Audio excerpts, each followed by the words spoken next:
Hello everyone, I am Sathish Vadhiyar from Indian Institute of Science. This work is about dynamic strategies for high performance training of knowledge graph embeddings. This work was done with my master's student Anwesh Panda. So what are knowledge graphs? These are multi-relational graphs consisting of relations and entities. Each entity is a triple consisting of a head, relation and trail. For example, if you want to give a relationship between New Delhi and India, so you say New Delhi, capital of India. So those three form a triple and they form an entity in a knowledge graph. Now, what are knowledge graph embeddings, KGEs? They are vectorized representations of knowledge graphs. These vectorized representations can in turn be used in multiple applications, for example, link prediction, triple classification, etc. So knowledge graph embedding learning is all about learning these low dimensional embeddings, which can be used in such applications. Now, for large knowledge graphs, distributed training involving multiple processes is necessary. Traditional approach is to use a parameters server approach where the data is distributed across multiple in multiple batches across multiple workers, and each worker after computing its gradients sends these gradients to the parameter server. The parameter server then gives the next set of model parameters to the workers uh, for them to compute for the next batch. So as can be seen, this can result in bottlenecks at the parameter server approach. So hence, scalable approaches typically employ a truly distributed manner of parallel execution, in which these gradients in the multiple processors are accumulated either using an all reduce or all gather operation for updating the model in the workers. Now, even these all reduce and all gather methods have synchronization problems because, as we know, for really large number of nodes, all reduce and all gather involve large scale global synchronization. So we want to address that. And the other problem we want to address is in complex models that we are looking at, the negative samples will have to be carefully chosen. Now, as we know, typically in training, we choose some small set of negative samples corresponding to incorrect triples. This is to improve the robustness of the models. So now the question is how many negative samples should be chosen. So we have come up with methods for that. And also with as you try to scale these models for a large number of processors, you'll have to increase the batch size, but then increased batch size can affect the generalization. So we try to address all of these things in our work. We propose methods to both reduce the training time as well as uh, improving the generality and increasing the accuracy. So these are our contributions. We propose 5 methods. Some of these are existing methods. Our contribution is to try and bring all these methods together and explore the combined effects of these methods. In the first method that we propose is to dynamically select between all reduce and the all gather method based on the non-zero gradient rows. Uh, in the second method, we make use of random selection of gradient vectors to try and reduce the communication volume based on the magnitude of the gradient vectors. We also make use of the gradient quantization to try and reduce the number of bits for communication. We have come up with a novel method where we try and partition based on the relation. So this will minimize the communication for relation gradient matrix. Finally, we explore different methods and have come up with a method for selection of small number of negative samples. We performed experiments with the complex KGE model on FB15K and FB250K datasets. That is one small dataset and another large dataset. We have shown that our methods combined together can reduce the training time from 11.5 hours to 6.5 hours, and at the same time can give increased accuracy. So this is a quick background. So in our work, we use complex models since these are important classes of models and can be generalized to other models, including real models. We particularly make use of the complex KGE by Trulin et al. Now this is the scoring function that is used in this work, where the scoring function is defined as a real component of the product of the head embedding, the relation embedding, and the conjugate of the tail embedding. Now, the loss function is given by this formula where this y parameter is equal to 1 for a correct triple and -1 for an incorrect triple, and lambda is the regularization parameter. Now, negative triples are obtained by randomly replacing either the head or the tail from a correct entity, that is from a correct triple. Now, the base framework that we use is the Horvath distributed framework. The Horvath distributed framework follows data parallelism, where the model is replicated in each worker and the data is divided across the processors and the workers into multiple batches. Horvath supports two kinds of methods for accumulation of gradients. One is using all reduced communication, where the entire gradient matrix has to be communicated. This is suitable primarily for dense matrices. It also follows an all-gather communication method where only the non-zero gradient rows are gathered. This is helpful when the matrix is a sparse matrix where you don't have to communicate the zero rows. So only the non-zero gradient rows will have to be all gathered. This is the overall experimental setup we use. We use a small data set called FB15K with about 14,000, about 15,000 entities, 1,345 relations, and 600K triples, and a large data set called FB250K data set consisting of around 16 million facts, 240K entities, and about 9,000 relations. We use a batch size of 10,000 and we use Adam optimizer. We use an initial learning rate and scale the learning rate until we reach a threshold factor. By default, for the baseline methods, we choose the number of negative triples per positive triple as 10 for FB15K dataset, whereas for FB250K dataset, we use one negative sample per positive triple. So we experimented with a maximum of 16 nodes where each node consists of 24 shared memory cores. This is a part of our Cray XE40 supercomputer located in our institute. Now these are the baseline results.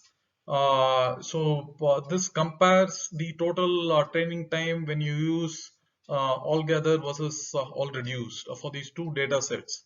For the small data set, we see that the total training time is less when using all reduce. Remember, all reduce involves communication of the entire gradient matrix, which is fine if the data set is small.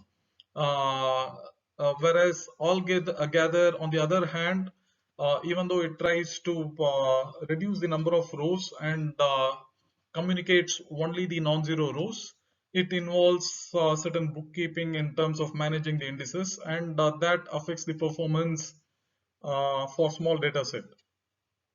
Whereas for large data set, we see an interesting behavior where initially all gather seems to give good performance, but as you increase the number of nodes, the communication volume increases, So thereby the extra communication related to the indices affects the altogether performance, and we get better performance for all reduce.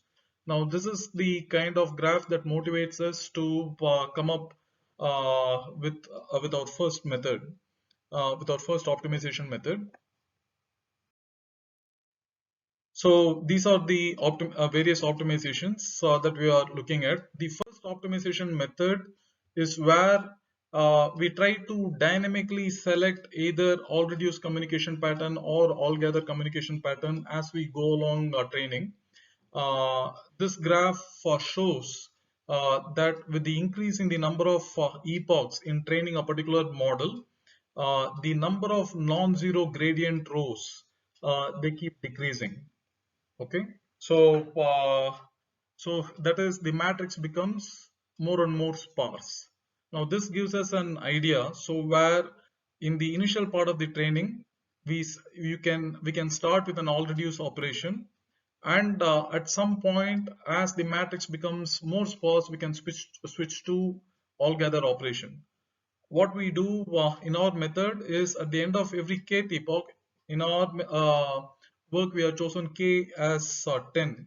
At the end of every kth epoch we perform both all reduce and all gather, and then find out the difference in the training time. And at some point when all gather performs better, we switch to all gather from that epoch onwards.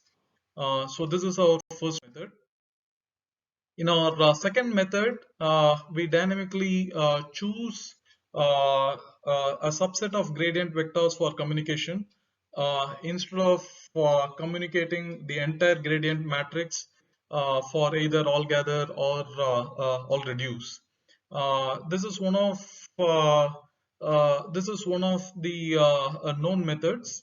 So our contribution here is uh, uh, how to select the gradient vectors, the rows for communication and for accumulation of the gradients. So we try to choose the gradient vectors which contribute significantly to the reduction in loss, and we have found we know that the higher the magnitude of the gradient value, the more the change in the parameter value, which will result in greater loss, right? So that is which will result in the greater reduction in the loss. So this gives us the idea where uh, we choose a gradient vector using a Bernoulli random variable x, where we select the particular vector corresponding to a gradient row for which x is equal to 1. So formally, if xi is the random variable corresponding to the ith gradient vector, the probability of xi to be equal to 1 is given by this formula, where this xi corresponds to the gradient row and c is the average of the two norms of all the gradient vectors. So this is our second method. The third method is about gradient quantization, where instead of communicating the entire gradient values with 32 bits, we try and reduce the number of bits. This is once again an established method. So here we explored and compared both 2-bit and 1-bit quantization schemes to represent the 32-bit gradient vectors.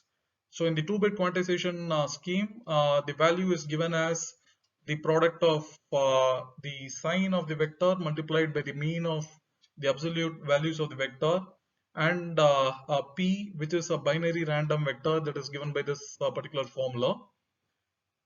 The 1-bit quantization, the value is given as simply the product of the sign of the vector and the maximum of the absolute values of the vector. So this compares the 2-bit and 1-bit quantization scheme, so that going further we will know which of these methods to use. This particular slide gives an indication of the accuracy and the convergence values. So we see that in the left graph, the 1-bit quantization scheme given by this red curve gives significantly lesser total training time than the 2-bit quantization. And at this same time, the accuracy that is given by the mean reciprocal rank (MRR) for both the methods are almost the same. So although there seems to be some difference here, the scale is very fine-grained, right? So you will see from the values that both of the accuracy values are about the same. So given this, given these two graphs, we can conclude that we can use 1-bit quantization for our problems going further. As method 4, we have come up with a novel scheme of partitioning the entities based on the relations. So where we assign triples to the process such that the communication required to accumulate the gradient is minimized. So what we are looking at here is how to distribute the entities across the processors. In our method, we try to assign such that the triples corresponding to the non-overlapping relations are assigned to the different processors. Okay, so in other words, we partition based on the relations. So this way, all entities with the same relation get assigned to the same processor, and that way the processors need not communicate the relation embeddings, the gradient matrices corresponding to the relation embeddings. So here is an example where we see if there are five entities. So we see the first two entities have the same relation, and the next and the fourth and fifth uh, entity has the same relation 3. So what we can do is, if there are two processes, then we can assign the entities 1 and 2 to processor 1, and 3, 4, and 5 to processor 2. So this way, all the same relations will be in the same processor, and there will not be any communication of relation gradient metric that is required. So, even in that previous small toy example, we can see that there can be load imbalance.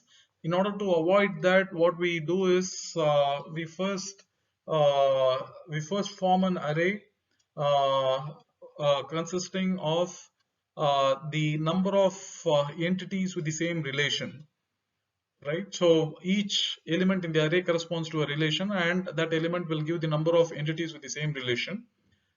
We then do a prefix sum over this array, and we then do a p-way split of this prefix sum. That way we can nicely load balance the entity assignment to the processors. Now, the overall benefit of this method, as I said, the primary motivation is to reduce the communication volume. But a nice side effect is that this can also benefit in accuracy, especially when it is used with gradient quantization. So when we use this method along with gradient quantization, we can now afford to communicate the full precision embedding for relation gradient matrix. Okay, so this can result in improved convergence, as we can see in this diagram, where with the use of relation partitioning as shown by the blue line, the triple classification accuracy improves. So in the fifth method is about negative sample selection. Once again, here the question is, we have to choose a certain subset of negative samples. How are we going to choose negative samples and form negative samples given the data? So in the complex model that we are working with, the accuracy and the convergence uh, generally improve till a certain number of negative triples per a positive triple, and then it decreases.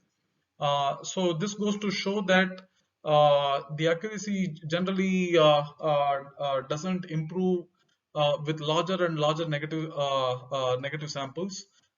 You can only choose some. Uh, you can choose intelligently some a small subset of negative samples, which can make your model robust, which is the whole idea of choosing negative samples, and at the same time reduce the extra cost associated with negative samples. A large number of negative triples can increase the computation cost. So we only use those negative triples which will be effective in increasing accuracy and convergence.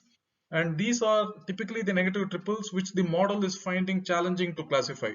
So these are the negative triples we want in the model training so that the model gets more robust. So hence the negative triple which has the least negative score is the one that needs to be considered for training. So in our method, we sample n negative samples for a given positive triple, and then we perform a forward pass to find the scores of all the negative samples, and then we choose that triple with the least negative score and use it for training. So here are some results related to this. So in this figure, m out of n means we choose n negative samples. They are drawn out randomly, and out of which we choose m for training. So we generally see that when we choose 1 out of 5 negative samples or 1 out of some 10 negative samples, that results in a better triple classification accuracy than choosing all 5 out of 5 or all 10 out of 10 negative samples, which is done normally. Uh, so, so hence going further, we try to choose 1 out of some n negative samples, and even that n need not be really large. That is, this n is which the number of negative samples that you draw. Because as we can see that beyond a point, increasing number of n doesn't affect the convergence. So you can choose some reasonably small number. So we also find, as is expected, that the mean reciprocal rank also improves when you use 1 out of n negative samples. Now this, since we have reduced the number of negative samples, we can expect better execution time. So here we see that when we choose 1 out of n negative samples, the number of epochs drastically reduces than if we were to use n out of n negative samples, and correspondingly the training time also significantly improves due to the avoidance of the gradient computation of n-1 negative samples, which happens in the default methods. So we have seen all these individual methods and the individual results, but now we want to see the results of combining all these strategies together, which is the primary contribution of this work. For the small data set, we choose 1 out of 10 negative samples based on the previous results that we just saw. And these figures show both the total training time as well as the accuracy metrics for the different combinations of optimization methods as well as the default methods of using all reduce or all gather. We see that our combined method, which corresponds to this pink line, gives a huge performance benefit of 59 to 73% when compared to the default methods of all reduce and all gather. In terms of accuracy, our strategies once again gives about 15% better result than the baseline methods. So that is for the small data set. For the large data set of FB250K, we choose 1 out of 5 negative samples. This is primarily because this is a large data set and you want to try and reduce the number of negative samples that you draw. Now here too we see that our combined set of strategies, the pink line, gives about 36 to 52% when compared to the baseline methods of all reduce and all gather. Likewise, the accuracy value also drastically improves to 13 to 21% when compared to the existing methods. So in summary, these are the value additions of all of these methods. With the random selection, helps in reduction of epoch time, and it also reduces the communication volume. Gradient quantization once again reduces epoch time and reduces communication volume. Relation partition, apart from reducing the communication volume, we have seen can improve convergence and accuracy. Negative sample selection, even though it increases the epoch time due to an extra forward pass, it can help in improvement in the convergence and the accuracy. So overall, we have presented 5 methods to reduce the training time. while increasing MRR and TCA, which are the accuracy metrics. We have shown scalability of our methods with the large data set of FB 250K, and we have shown improvement in accuracy for both FB, the small and the large data sets. On an average, when compared to the baseline, we get about 50% reduction in the total time and 17% improvement in the accuracy. In future, we would like to explore our methods for more KG models and more data sets. So thank you. We'll be happy to take questions.